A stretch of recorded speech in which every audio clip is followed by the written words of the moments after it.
Hello everyone, and welcome to another episode of Harebrained Games.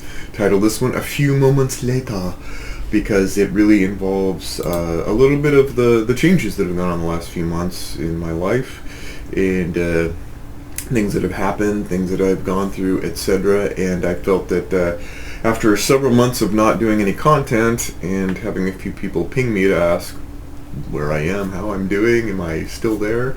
I am still here, and I think it's time to get a little bit back more in motion, but I wanted to sort of explain just what's gone on. I took a hiatus towards the end of January in a lot of different ways, and it was a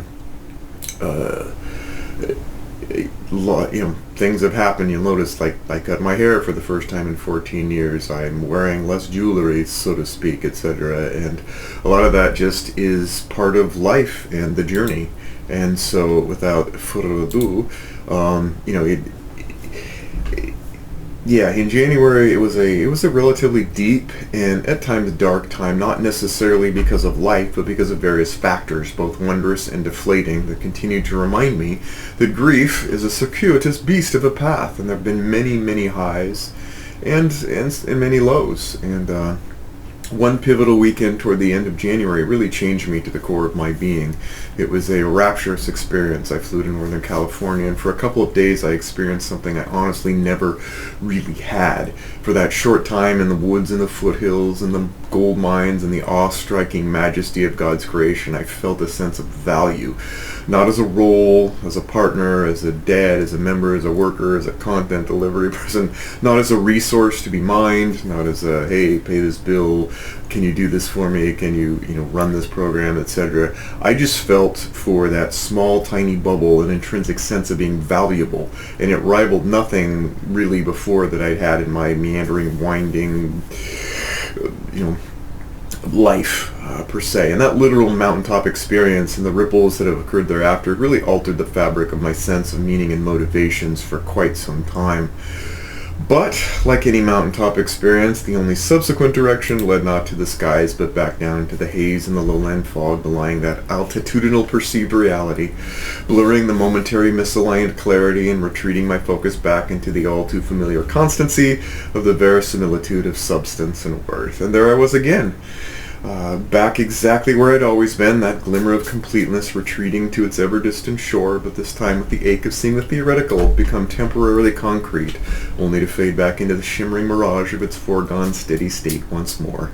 In a lot of ways, it felt a bit like one of my favorite movies that I rarely watch because it's just not an easy watch, is Awakenings, Robin Williams, if you'll remember that, and the efforts made to just really bring people who had no consciousness of that around them anymore to have a consciousness, to be alive again.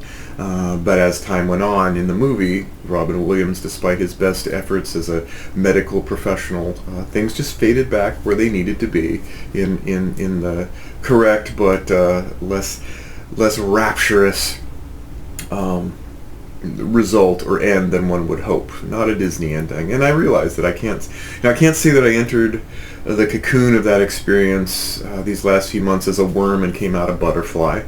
I instead entered as a worm and came out a worm, but a wiser one, more equipped to discern a better path, apart from the self-delusion of the ephemeral spectral value that had masked the growth that I really needed to activate, this time properly, within the framework and purpose for which my Creator has destined me.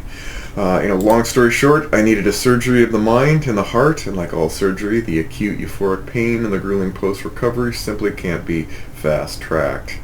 And yet, without question, I can never ever fully express the gratitude I have for the friendships that precluded that journey that weekend, and for taking the mantle as the necessary catalyst in the spectral form of friendship.